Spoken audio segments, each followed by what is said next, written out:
Hello दोस्तों, कैसे हो आप सब। आई थिंक आप लोग अच्छे ही होंगे और अपनी तैयारी को अच्छे से पूरा कर रहे होंगे और अपने सिलेबस को भी देखते हुए आप लोग अपनी तैयारी को, अपने एक्सरसाइज को उसी रूप से कंप्लीट कर रहे होंगे कि आपके जो फरवरी में जो एग्जाम होने वाले उस अनुसार से अभी हमें किस चैप्टर की तैयारी करनी चाहिए। हमारे हिसाब से देखिएगा तो मैं तो पीछे चल रहा हूँ काफी, 1 महीने से मैंने वीडियो बीच में नहीं अपलोड किए थे कुछ अपने पर्सनल कामों की वजह से। बट आपको मैं विश्वास दिलाता हूं कि मैं जल्द ही आपको सारे वीडियो जो है वो टॉपिक वाइज, हम चैप्टर वाइज कंसेप्ट सारे, मतलब जितने भी टॉपिक क्लास 12 के अंदर जिस भी चैप्टर में पढ़ने हैं वो सारी चीज़ों को मैं रिकवर करना चाहता हूं। जो चीज़ पीछे जो मतलब टाइमली होना चाहिए तो वो थोड़ा सा विलम्ब है। अभी सिलेबस को देखते हुए तो हमें अभी जेनेटिक्स पर आ जाना चाहिए था, बट अभी हम रिप्रोडक्शन यूनिट में हैं।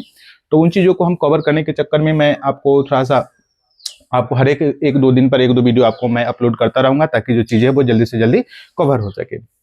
तो अगर आप क्लास 12 के स्टूडेंट हो और क्लास 12 में आपने बायोलॉजी ले रखा है और अपनी तैयारी को चाहते हो कि आप मजबूत करना चाहते हो, बायो से संबंधित जो चीज़ें होती है, जो क्वेश्चन वगैरह होते हैं उनका आप डिटेल करना चाहते हो, उनके बारे में आप अच्छी से जानकारी जाना चाहते हो, तो आप हमारे यूट्यूब चैनल बायो हंटर से जुड़ सकते हो और हमारे चैनल को सब्सक्राइब करके ज़्यादा से ज़्यादा लोगों तक शेयर कीजिएगा।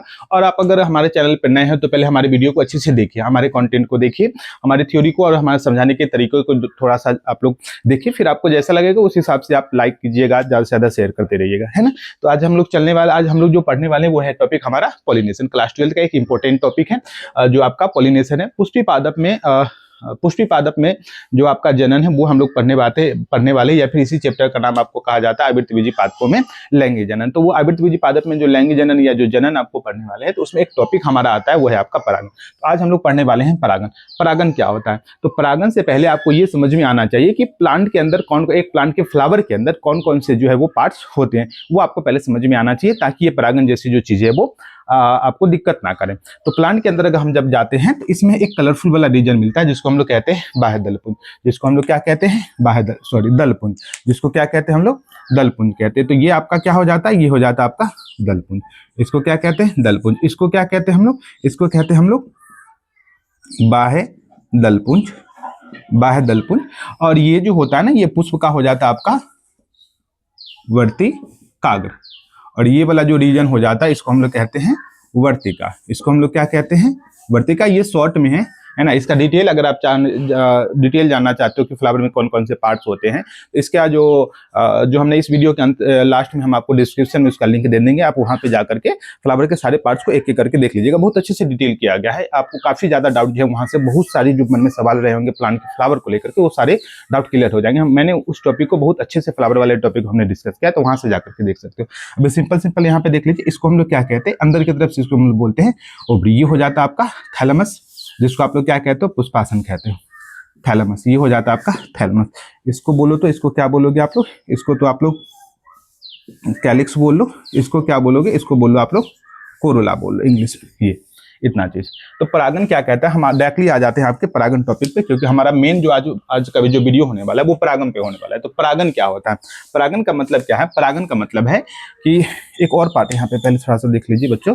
ये जो आपको चीजें दिखाई दे रही है इसको हम लोग क्या कहते हैं? सबको मिलाकर के हम लोग कहते हैं पुमंग। क्या कहते हैं? पुमंग। अब ये जो पुमंग होता है जिसको अगर इकाई के तौर पे अगर आप लोग बोलिए तो इसको क्या कहते हो? पुंकेसर कहते हो। एक पुंकेसर को जब आप पार्ट को जब देखते हो, एक पुंकेसर के पार्ट को जब आप लोग देखते हो तो एक पुंकेसर में ये ऊपर वाला जो हिस्सा आपको ये जो दिख रहा होगा इसको हम लोग क्या कहते हैं? इसको हम लोग कहते हैं पराग कोश। इसको क्या कहते हैं बच्चों? पराग कोश कहते हैं। ये पराग कोश होता है और पराग कोश को इंग्लिश में हम लोग क्या कहते हैं? तो एंथर कहते हैं। बेसिकली परागन में आपको ये चीजें अभी समझना पड़ता है ना। इसके बाद ये पुष्प का नर भाग होता है, इसको हम लोग कहते हैं तंतु कहते हैं, और इंग्लिश में इसको हम लोग कहते हैं फिलामेंट कहते हैं, है ना। तो इसमें आपको क्या क्या चीजें, परागन के लिए आपको क्या जानना जरूरी है? वर्तिकाग्र समझना जरूरी है, पुमंग या पुंकेसर या इसके पार्ट जानना आपको जरूरी होता है। तो पॉलिनेशन यानी परागन का डिफिनीशन क्या कहता है? परागन का डिफिनीशन कहता है आपका कि परागकण का, किसका? परागकण का। परागकण क्या कहे? परागकण को और क्या कह सकते हो? Male gametophyte. Male gametophyte. Male gametophyte. तो परागकण का वर्तिकाग्र पर, कहां पे? वर्तिकाग्र पर। परागकण का वर्तिकाग्र पर स्थानांतरण, ट्रांसफर। तो पॉलिनेशन का परिभाषा क्या कहता है कि परागकण का वर्तिकाग्र पर स्थानांतरण, ये जो प्रोसेस या जो प्रक्रिया है इसी को क्या बोला गया है, इसी को बोला गया आपका परागन। इसी को क्या बोला गया आपका परागन। तो परागन एक प्लांट के अंदर या पुष्पी पादप के अंदर होने वाली एक वैसी प्रक्रिया होती है जिसमें क्या होता है कि प्लांट का जो परागकण होता है, यानी कि एक पुष्प के अंदर जो एक पुष्प का ये भाग जिसको पुमंग कहते हैं, पुंकेसर कहते हैं, इसके अंदर ये जो आपको छोटा सा जो चेंबर दिख रहा है, इसके बारे में भी हमने पूरा वीडियो बनाया हुआ है, वो भी आप वहां से जाकर के देख सकते हो। तो परागकोश के अंदर जब आप जाकर के जब देखते हो, एक परागकोश के अंदर कुछ आपने इस प्रकार की संरचनाएं पढ़ी होगी पीछे की क्लास में, या फिर आपने कहीं भी जहां भी आप लोग पढ़ रहे होंगे, तो वहां पे आपको ये स्ट्रक्चर ऐसे मिल जाती है ना। इसको हम लोग कहते हैं पराग पुट्टी। क्या कहते हैं इसको हम लोग कहते हैं पराग पुट्टी। ऊपर अगर नहीं दिख रहा होगा तो आप यहाँ पे समझिएगा, इसको हम लोग क्या कहते हैं, पराग पुट्टी कहते हैं। तो पराग पुट्टी के अंदर ना परागकण भरे पड़े होते हैं। पराग पुट्टी के अंदर क्या पड़े होते हैं, परागकण भरे होते हैं, जिसको पॉलन सैक कहोगे। तो पॉलन सैक के अंदर जो पॉलन ग्रेन होता है, ये क्या है आपका छोटा छोटा परागकण है। ये छोटा छोटा क्या है, परागकण, जिसको आप लोग पॉलन या पॉलन ग्रेन कहोगे। तो पराग पुट्टी जब फट जाती है, जब ये आपका एंथर वाला रीजन परागकोश जब परिपक्व हो जाता है, और जब पराग पुट्टी जब फट जाते हैं, तो वहां से परागकण निकलता है, और ये परागकण निकल करके कहाँ चला जाएगा, पुष्प के वर्तिकाग्र पर। तो ये वाला रीजन क्या है आपका, वर्तिकाग्र। तो यहाँ पे परागकण का परागकोश या पराग पुट्टी से निकल करके वर्तिकाग्र पर ट्रांसफर होने की क्रिया को, लैंड होने की क्रिया को क्या बोला गया आपका, परागन बोला गया है। तो परागन एक वैसी प्रक्रिया होती है जहां पे क्या होता है आपका परागकोश से परागकण निकल करके, या परागकोश के अंदर जो छोटे छोटे पराग पुट्टी 4 की संख्या में पाए जाते हैं, उस पराग पुट्टी से परागकण निकल करके और क्या करेगा, पुष्प के मादा भाग यानी कि वर्तिकाग्र पर जाकर के ट्रांसफर हो जाएगा। इस प्रक्रिया को हम लोग क्या कहेंगे, परागन बोलेंगे। अब परागन को एक यहाँ पे डायग्राम से अगर देखा जाए, सपोज इट के लिए मान लिया जाए कि एक पुष्प है और ये पुष्प का क्या है आपका वर्तिकाग्र है। तो पुष्प के वर्तिकाग्र पे इसके अंदर ये तो आपको पता है कि इसका नाम क्या है, परागकोश है। ये पूरी संरचना को मिलाकर के क्या कहते हैं, तो इसको मिलाकर के हम लोग क्या कहते हैं, पुमंग या पुंकेसर कहते हैं। आप इसकी इकाई को क्या कहते हैं, ये सब के लिए वीडियो थोड़ा सा लंबा हो जाएगा, आप पीछे के वीडियो देख करके ये सब डाउट क्लियर कर सकते हो। तो अभी बस इतना समझिएगा कि ये पुमंग या पुंकेसर होता है ना, उसके ऊपर वाला ये जो हिस्सा होता है, इसको हम लोग कहते हैं परागकोश, जिसको इंग्लिश में कहेंगे एंथर। एंथर के अंदर परागपुट्टी मिलती है, और परागपुट्टी के अंदर क्या मिलता है, परागकण। तो जब आपका ये परागकण आपका परिपक्व जब हो जाएगा, तो परागपुट्टी के फटने के पश्चात ये यहाँ से निकल करके और ये क्या करेगा, यहाँ से निकल करके, इसमें परागकण भरा रहता है, तो यहाँ से परागकण निकल करके और कहाँ पे आ जाएगा, वर्तिकाग्र पर आ जाएगा। तो यहाँ से परागकोश से परागकण का निकल करके वर्तिकाग्र पर आने की प्रक्रिया ही क्या है आपका, वर्तिकाग्र पर आने की ही प्रक्रिया क्या है बच्चा, वर्तिकाग्र पर आने की ही प्रक्रिया क्या है आपका, परागन है। तो परागन एक वैसी प्रक्रिया होती है जहां पे परागकोश के परागपुट्टी के फटने के पश्चात वहां से परागकण निकल करके और वर्तिकाग्र पर आते हैं। इसे हम लोग क्या कहते हैं, इसे हम लोग कहते हैं परागन कहते हैं। तो परागन आप लोग समझ लिए होंगे। अब क्या है कि परागन को एनसीईआरटी ने जिस तरीके से परागन के टाइप को बताया, हम उसको कवर करने वाले हैं। जबकि साइड बुक क्या करता है, साइड बुक एजेंट के बेस पर है ना, पॉलिनेटर जो एजेंट होते हैं, जो पॉलिनेशन कराते हैं, वो पॉलिनेटर जो एजेंट होते हैं, जो परागकण को एक स्थान से दूसरे स्थान पर लेकर के जाते हैं, उसके आधार पर साइड बुक में मेंशन किया गया है परागन के प्रकार। तो हम लोग एजेंट जब पढ़ेंगे ना कि परागन के लिए कौन कौन से एजेंट आते हैं, उन बेस पर फिर परागन पढ़ाएंगे। अभी जो एनसीईआरटी जो कवर करता है, एनसीईआरटी ने जो दिया है, हम उस चीज को देखते हैं कि एनसीईआरटी ने क्या बोला है। तो देखिए अब आगे के पार्ट्स को,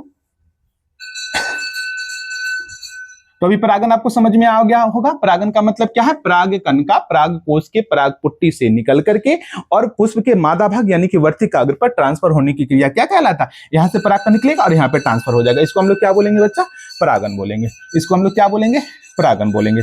अब परागन के प्रकार दिए गए हैं, क्या दिए गए हैं, परागन के प्रकार।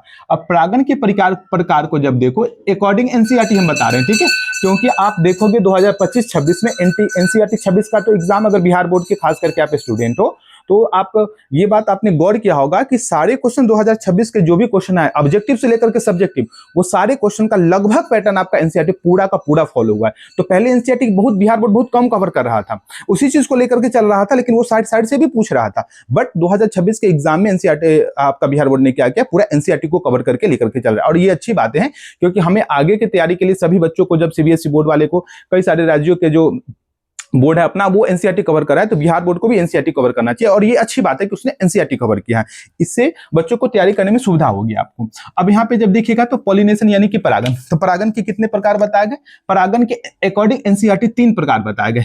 एक प्रकार को बोला गया आपका स्वयुग्मन, एक प्रकार को क्या बोला गया, स्वयुग्मन, दूसरा क्या बोला, सजात पुष्पीय परागन, पुष्पीय या पुष्पीय परागन होगा। अब थोड़ा सा हिंदी है तो थोड़ा सा देख लीजिएगा, परागन। और एक क्या बताया गया है, एक बताया गया आपका परनिषेचन। इसका नाम ही थोड़ा सा अजीब है ये निषेचन वर्ड से, पर है क्या, परागन, है ना। इसको हम लोग इंग्लिश में क्या कहते हैं बच्चा, इसको हम लोग इंग्लिश में कहते हैं ऑटोगैमी, ऑटोगैमी, ऑटोगैमी। इसको क्या कहते हैं, इसको हम लोग कहते हैं जिटोनोगैमी, जिटेनोगैमी, जिटेनोगैमी। और इसको हम लोग क्या, इसको क्या कहते हैं हम लोग, इसको हम लोग कहते हैं जेनोगैमी, जेनोगैमी। तो ये हो गया आपका परागन। तो परागन की बेसिकली अकॉर्डिंग एनसीईआरटी चलोगे तो एनसीईआरटी ने क्या बोला है, एनसीईआरटी ने परागन को 3 टाइप बताया। कौन कौन सा, स्वयुग्मन, सजात पुष्पी परागन और परनिषेचन। पहला को बोला ऑटोगैमी, जिटोनोगैमी और आपका क्या, जेनोगैमी। तो ये टोटल मिलाकर के आप जब देखते हो तो टोटल मिलाकर के आपको परागन अकॉर्डिंग एनसीईआरटी कितने प्रकार के परागन बताए जा रहे हैं, 3 प्रकार के परागन बता दिया जा रहा है। तो ये तीनों प्रकार के परागन को आप थोड़ा सा देखिए और समझिए इसको क्या कहता है। देखिए अब क्या कहता है स्वयुग्मन, स्वयुग्मन क्या कहता है, स्वयुग्मन क्या कहता है, जरा इसको इधर देखिएगा। स्वयुग्मन क्या कहता है, स्वयुग्मन क्या कहता है, स्वयुग्मन मतलब ये भी तो एक प्रकार का परागन ही है, नाम है स्वयुग्मन लेकिन है क्या एक प्रकार का ये परागन, है क्या एक प्रकार का परागन। और आपको पता है कि परागन में होता क्या है, परागन में जो आपका पुष्प का जो परागकण होता है वो उठ करके कहां आता है, वर्तिकाग्र के ऊपर। तो इसी को तो हम लोग क्या कहते हैं, इसी को हम लोग कहते हैं स्वयुग्मन। तो बेसिकली स्वयुग्मन में होता क्या है, स्वयुग्मन में एक पुष्प का परागकण निकल करके और दूसरे पुष्प के वर्तिकाग्र पर आकर के ट्रांसफर होता है। तो जब एक पुष्प का परागकण निकल करके दूसरे पुष्प के वर्तिकाग्र पर आए तो क्या कहेंगे, जब एक ही पेड़ के अंदर, जैसे आपने हिबिस्कस वगैरह में, अड़हुल वगैरह में देखा होगा, एक ही प्लांट है लेकिन उस पर कई सारे फ्लावर है ना, ऐसा भी तो जनरली तो यही देखा गया कि एक प्लांट के अंदर कई सारे फ्लावर आपको देखने को मिल जाते हैं। तो इसमें क्या कह रहा है, जैसे स्वयुग्मन में क्या कह रहा है कि जब एक ही पुष्प का परागकण निकला है, एक ही प्लांट है ना, प्लांट भी सेम है, ध्यान में रखिएगा, प्लांट भी क्या है आपका सेम है। ये एक प्लांट हो गया और ये प्लांट में एक फ्लावर लगा हुआ है, एक प्लांट है और एक प्लांट में क्या लगा हुआ है, ये फ्लावर लगा हुआ है, ये एक प्लांट में ये आपका फ्लावर लगा हुआ है। अब एक प्लांट के एक फूल का एक पुष्प का जो परागकण है वो परागकण यहां से निकलेगा, इसमें से परागकण निकलेगा और इस पर जाकर के क्या कर जाएगा, लैंड कर जाएगा। तो क्या बोलेंगे इसे, स्वयुग्मन। तो स्वयुग्मन एक प्रकार के वैसे परागन होते हैं जिसमें एक ही पुष्प के परागकण निकल करके खुद के ही पुष्प के वर्तिकाग्र पर जाकर के लैंड कर जा रहा है या गिर रहा है। तो इस प्रकार के परागन को क्या बोला गया, स्वपरागन। तो स्वपरागन में हुआ क्या, एक पुष्प का परागकण निकला है और उसी पुष्प के वर्तिकाग्र पर जाकर के गिर गया। हाँ, दूसरे पुष्प पर नहीं, एक ही पुष्प का परागकण निकला है और एक ही पुष्प की वर्तिकाग्र पर जाकर के गिर गया। और कहता है कि स्वपरागन के लिए हमें पुष्प के अंदर क्या क्या विशेषताएं होनी चाहिए। तो कहता है कि स्वपरागन के लिए स्वयुग्मन, जिसको आप लोग स्वपरागन भी कहोगे, स्वयुग्मन भी कह सकते हो, सेल्फ पॉलिनेशन या ऑटोगैमी कह सकते हो। तो स्वपरागन में क्या होता है ना कि उसके जो पराग कोश वाले हिस्से होते हैं, यानी कि पुमंग और पुंकेसर वाले जो मेल पार्ट होते हैं और फीमेल पार्ट यानी कि वर्तिकाग्र, वर्तिका और अंडाशय, ये जो पार्ट होते हैं ना, ये एक दूसरे से काफी ज्यादा क्लोजली होते हैं, मतलब एक दूसरे से काफी ज्यादा नजदीक होते हैं। तो इसमें बेसिकली स्वयुग्मन में हमें किसी भी प्रकार के एजेंट की जनरली आवश्यकता नहीं होती है। तो इसमें परागकण और वर्तिकाग्र एक दूसरे से इतने नजदीक होते हैं कि जैसे परागपुट्टी जब फटेगा, परागपुट्टी जब ये फटेगा, ये परागपुट्टी जो फटेगा तो परागपुट्टी से परागकण निकल करके ऑटोमेटिक क्या करेगा, आपका वर्तिकाग्र पर जाकर के गिर जाएगा। तो इस प्रकार के परागन को हम लोग क्या बोलेंगे, इस प्रकार के परागन को हम लोग बोलेंगे स्वयुग्मन या ऑटोगैमी। तो एक क्वेश्चन यहां से बनती है, क्या ऑटोगैमी में हमें पॉलिनेटर एजेंट की आवश्यकता पड़ेगी, क्या किसी अभिक्रमक की आवश्यकता पड़ेगी जो परागकण को वर्तिकाग्र पर लेकर के जाए। तो हम लोग बोलेंगे नहीं, ऑटोगैमी में जनरली किसी भी प्रकार के एजेंट की आवश्यकता, जैसे कि जल हो गया, हवा हो गया, कीट वगैरह हो गए, इन सभी की आवश्यकता हमें नहीं पड़ती है। ठीक है, ध्यान में रखिएगा, एक कंसेप्ट बन रहा है। उसके बाद अगला आ जाइए। तो इसमें क्या होगा, एक पुष्प का परागकण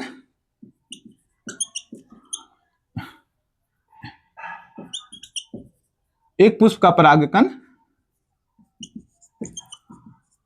निकलकर उसी पुष्प के वर्तिकाग्र पर स्थानांतरित हो रही है ना, स्थानांतरित होना है ना। तो ऑटोगैमी में क्या होता है, स्वयुग्मन में क्या होता है, एक पुष्प का परागकण निकला है और उसी पुष्प के वर्तिकाग्र पर जाकर के लैंड हो गया है या फिर गिर गया है। तो इस प्रकार के परागन को हम लोग क्या बोलते हैं, स्वयुग्मन बोलते हैं। अब अगला आ जाइए, सजात पुष्पी परागन, जिसको क्या बोला गया, जिटोनोगैमी बोला गया। जिटोनोगैमी में क्या कहता है, जिटोनोगैमी में क्या बोलता है, एनसीईआरटी कहती है कि इसमें क्या है कि जैसे मान लिया जाए एक ये प्लांट है, तो एक प्लांट के अंदर ये भी फ्लावर है और एक प्लांट के अंदर ये भी फ्लावर है, यानी एक ही प्लांट में यहाँ पे 2 फ्लावर खिले हैं या फिर 2 से अधिक भी हो सकता है। तो सजात पुष्पी परागण जीटोनोगेमी क्या कहता है कि एक पुष्प का परागकण निकल करके उसी पेड़ के, प्लांट सेम है, ध्यान में रखिएगा, क्या हमने बोला बच्चा, प्लांट सेम है, प्लांट सेम है, एक प्लांट के अंदर 2 या फिर अधिक भी फ्लावर हो सकता है। तो एक प्लांट के एक पुष्प का परागकण निकला है और उसी प्लांट के दूसरे पुष्प के वर्ती कागज पर जाकर के गिर गया है, तो इस प्रकार के परागण को क्या बोलेंगे, सजात पुष्पी परागण यानी कि जीटोनोगेमी बोलेंगे। तो जीटोनोगेमी यानी कि आपका सजात पुष्पी परागण क्या कहता है, सजात पुष्पी परागण कहता है कि प्लांट सेम रहना चाहिए बट फ्लावर डिफरेंट रहना चाहिए। प्लांट सेम है बट फ्लावर क्या है, अलग अलग है। एक ही पेड़ के एक पुष्प के परागकण परागकोश से निकला है और उसी पेड़ के दूसरे पुष्प के वर्ती कागज पर जाकर के ट्रांसफर हो गया। तो जैसे यहां पे आप देख सकते हो कि जैसे कि इसमें का परागकण जो निकला है सॉरी बच्चों, इसमें का जो परागकण निकला है वो निकला है और यहां पे आकर के दूसरे, तो देखिए प्लांट सेम रहा लेकिन फ्लावर क्या है, अलग अलग है। तो इसी पेड़ के इस फ्लावर का परागकण निकला है और इस वाले पुष्प के वर्ती कागज पर जाकर के गिर गया। तो इस प्रकार के परागण को क्या बोलेंगे हम लोग, बुआ, सजात पुष्पी परागण। अब यहाँ पे एनसीईआरटी का लाइन सुनिए, एनसीईआरटी की लाइन क्या कहती है, एनसीईआरटी सभी बुक कहीं माता जी है ना, एनसीईआरटी को समझना बहुत ही ज्यादा मुश्किल हो जाता है। तो एनसीईआरटी जो थ्योरी है ना उसको थोड़ा सा बहुत अच्छे से पढ़ना होता है हमें। एनसीईआरटी थ्योरी क्या कहती है कि इसको जब फंक्शनली रूप से देखा जाए, क्रियात्मक रूप से देखा जाए, तो एक पुष्प का परागकण निकला है और दूसरे पुष्प के वर्ती कागज पर जाकर के गिरा है। तो आप यहां पे देखिएगा एक पुष्प का परागकण दूसरे पुष्प के वर्ती कागज पर गया, तो इसका मतलब है कि यहां पे फ्लावर चेंज कर गया और यहां तक आने के लिए हमें किसी न किसी प्रकार के एजेंट की आवश्यकता पड़ जा रही है। तो एजेंट की जैसे ही आवश्यकता पड़ जाएगी इसका मतलब वो ऑटोगेमी है ही नहीं, वो स्वपरागण तो है ही नहीं, वो स्वयुग्मन तो है ही नहीं। तो क्या हो रहा है, सजात पुष्पी परागण में एक पेड़ के एक पुष्प का परागकण निकला है और दूसरे पुष्प के वर्ती कागज पर जाकर के गिर गया, तो इसे हमने बोला है सजात पुष्पी परागण। और सजात पुष्पी परागण के बारे में एनसीईआरटी और क्या कहती है कि इसके फंक्शनली रूप से जब देखा जाए, इसके काम करने की दृष्टि से देखा जाए, क्रियात्मक रूप से जब देखा जाए, तो ये कैसा बिहेव करता है, पर परागण के जैसा। कैसे पता चला कि सर पर परागण के जैसा बिहेव करता है, क्योंकि पर परागण में एक प्लांट का पुष्प का एक पौधे का परागकण निकलता, एक पुष्प के परागकण निकलते हैं और दूसरे पुष्प के वर्ती कागज पर जाकर के गिर जाते हैं। तो इससे ये पता चल रहा है कि इसमें भी तो सेम हो रहा है ना, एक पौधे का परागकण निकला, एक पुष्प के एक परागकण निकला, दूसरे पुष्प के वर्ती कागज पर जा रहा है, और इससे भी नहीं समझ में आ रहा होगा। तो आप देखो इसमें एजेंट की आवश्यकता हो रही है, एजेंट की आवश्यकता हो रही है, यानी कि यहाँ पे परागकण को कोई दूसरा एजेंट लेकर के इसको वर्ती कागज पर लेकर के आ रहा है। तो इसलिए क्रियात्मक रूप से एनसीईआरटी कहती है कि काम करने की दृष्टि से जब देखते हो तो सजात पुष्पी परागण हमें कैसे प्रतीत होते हैं, पर परागण के जैसे प्रतीत होते हैं, लेकिन है क्या यह, एक प्रकार का सजात पुष्पी परागण, जहां पे एक ही प्लांट के एक पुष्प का परागकण निकल करके और उसी पेड़ के दूसरे पुष्प के वर्ती कागज पर जाकर के ट्रांसफर हो रहा है, तो ये कहलाता है आपका सजात पुष्पी परागण। उसके बाद अगला आ जाइए, उसके बाद आपका क्या, पर्निसेशन, जिसको हम लोग कहते हैं जेनोगेमी। अब जेनोगेमी क्या कहता है, जेनोगेमी कहता है कि इसमें प्लांट सेम नहीं है, प्लांट क्या है आपका, अलग अलग है, प्लांट क्या है, अलग अलग है। तो जैसे मान लिया जाए कि ये एक प्लांट है, ये एक प्लांट है, तो इस प्लांट में इसका ये फ्लावर है और इस प्लांट का ये फ्लावर है, तो यहाँ पे फ्लावर क्या हो जा रहा है, यहाँ पे प्लांट अलग अलग है, ये प्लांट अलग है, ये प्लांट अलग है ना। तो एक पेड़ के पुष्प का परागकण निकला है और दूसरे पेड़ के पुष्प के वर्ती कागज पर जाकर के गिर रहा है। हमने क्या बोला, फिर से सुनिएगा बच्चा, एक पेड़ के एक पुष्प का परागकण निकला और दूसरे पेड़ के पुष्प के वर्ती कागज पर जाकर गिरा है, यानी कि यहाँ पे पेड़ चेंज हो रहा है, यहाँ पे पेड़ क्या हो जा रहा है, चेंज हो जा रहा है। लेकिन सजात पुष्पी परागण में क्या था, पेड़ चेंज नहीं था, एक ही पेड़ के एक पुष्प का परागकण निकला था और उसी पुष्प के वर्ती कागज पर उसी पेड़ के दूसरे पुष्प के वर्ती कागज पर गिर रहा था, तो ये था सजात पुष्पी परागण। तो सजात पुष्पी परागण और पर्निसेचन में क्या अंतर है सर, इसमें ये अंतर है कि इसमें प्लांट चेंज कर जा रहा था, इसमें प्लांट चेंज नहीं कर रहा था, केवल फूल चेंज कर रहा था। और पर्निसेचन में क्या है कि प्लांट चेंज कर जा रहा है। तो पर्निसेचन क्या कहती है कि एक पौधे के एक पुष्प का परागकण निकला है और दूसरे पौधे के पुष्प के वर्ती कागज पर आकर के गिर रहा है, तो यहां पे इसको तब हम क्या बोलेंगे, इसको हम लोग बोलेंगे जेनोगेमी यानी कि पर्निसेचन। तो पर्निसेचन क्रियात्मक रूप से भी पर परागण है और यहां पे देखा जाए तो इसमें बाहरी एजेंट की आवश्यकता हो रही है, प्लांट चेंज कर गया है, तो इस हिसाब से इसको क्या बोलेंगे, पर्निसेचन बोलेंगे। लेकिन सजात पुष्पी परागण क्या था, एक ही पेड़ था, क्या था, एक ही पेड़ था, लेकिन पुष्प उसी पेड़ का था, दूसरे पेड़ का नहीं था, उसी पुष्प का था। तो एक पुष्प का परागकण निकला था, उसी पुष्प के वर्ती कागज पर गिर गया था, तो ये क्या हो गया आपका स्वयुग्मन। और सजात पुष्पी परागण क्या बोलता है कि पेड़ सेम है लेकिन फ्लावर क्या है, अलग अलग। तो एक पेड़ के एक पुष्प का परागकण निकला है और उसी पेड़ के दूसरे पुष्प की वर्तिका पर जाकर के गिरा है, तो इसे कहेंगे सजात पुष्पी परागण। लेकिन जब पेड़ चेंज हो जाए, तो जब एक पेड़ के एक पुष्प का परागकण निकले और दूसरे पेड़ के पुष्प के वर्तिका पर आकर के ट्रांसफर हो, तब इसे क्या बोलेंगे, परनिषेचन बोलेंगे। अब परनिषेचन में क्या है कि इसमें आप परनिषेचन में देखिएगा तो इसका जेनेटिक मेकअप अलग होगा, ये आनुवांशिक रूप से अलग होगा, ये आनुवांशिक रूप से क्या होगा, अलग अलग होगा। तो इससे जब नया कोई पौधा जब बनेगा तो उसमें इसका भी कैरेक्टर आएगा, इसका भी कैरेक्टर आएगा, यानी कि दो प्लांट का कैरेक्टर आएगा। तो ये आनुवांशिक रूप से भिन्न रहेगा क्योंकि यहाँ पे पेड़ क्या है, अलग अलग। तो इसका कैरेक्टर अलग होगा, वो इसमें कुछ जीन अलग होंगे, इसमें कुछ कैरेक्टर अलग होगा, इसका कुछ कैरेक्टर अलग होगा। तो इन दोनों के मिलने से जब परागण के बाद जब निषेचन होगा, फिर बीज आएगा, तो उसको जब बोइएगा तो जो नया प्लांट आएगा उसमें कैरेक्टर किसका होगा, ये दोनों का होगा।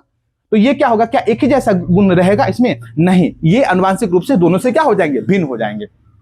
यानी कि इसमें दोनों का कैरेक्टर आने वाला है, जो नया प्लांट जो आएगा उसमें दोनों का कैरेक्टर आएगा। लेकिन सजात पुष्पी परागण में क्या होगा, सजात पुष्पी परागण में ये बिल्कुल एक ही प्लांट के गुण को दिखाएंगे, यानी कि इसमें विभिन्नताएं देखने को नहीं मिलेगी।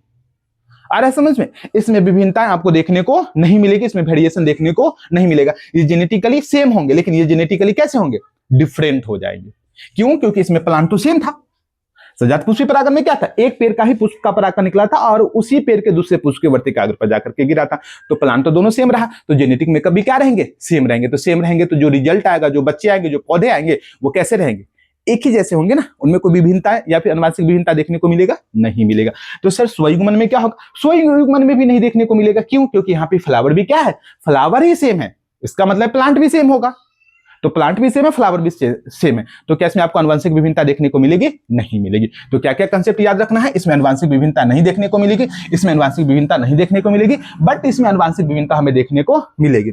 ये क्रियात्मक रूप से ऑब्जेक्टिव के लिए बता रहे हैं, ये क्रियात्मक रूप से कैसा है, पर परागण के जैसा, यानी परनिषेचन के जैसा। लेकिन है क्या, ये एक प्रकार का स्वपरागण है। लेकिन है क्या एक प्रकार का, क्रियात्मक रूप से, फंक्शनली रूप से देखा जाए तो ये क्या है, फंक्शनली रूप से ये एक प्रकार का पर परागण है, यानी कि पर निषेचन के जैसा बिहेव कर रहा है। अरे बात समझे, क्योंकि यहाँ पे परागकण को ट्रांसफर करने के लिए यहाँ पे किसकी जरूरत पड़ रही है, एजेंट की जरूरत पड़ रही है। एजेंट की जरूरत यहाँ भी पड़ रही है, लेकिन यहाँ पे प्लांट क्या है, अलग अलग है। और यहाँ पे क्या है, प्लांट सेम है बट फ्लावर अलग अलग है। लेकिन इसमें क्या है, इसमें क्या है, फ्लावर भी सेम है और प्लांट भी आपका सेम है। तो ये था आपका पॉलिनेशन। तो ये हमने क्या देखा, केवल परागण हमने देखा। इसमें आप लोग जैसे कि उन्मिल परागण, अनुन्मिल्य परागण, ये दो टॉपिक से काफी ज्यादा बोर्ड एग्जाम में क्वेश्चन पूछे गए। तो उन टॉपिक के लिए हमने वो अलग प्रकार का हमने परागण जो है वो आपके लिए अलग से एक टॉपिक लेकर के आएंगे, जिसमें अनुन्मिल्य परागण और उन्मिल परागण दोनों की चर्चा हम लोग करने वाले हैं। तो इसके पार्ट्स के लिए, इसके अगले पार्ट्स के लिए आप हमारे चैनल को सब्सक्राइब कर सकते हो और वीडियो को लाइक कर लीजिएगा, ज्यादा से ज्यादा अपने दोस्तों तक शेयर कर दीजिएगा। मिलते हैं नेक्स्ट पार्ट में, तब तक के लिए धन्यवाद।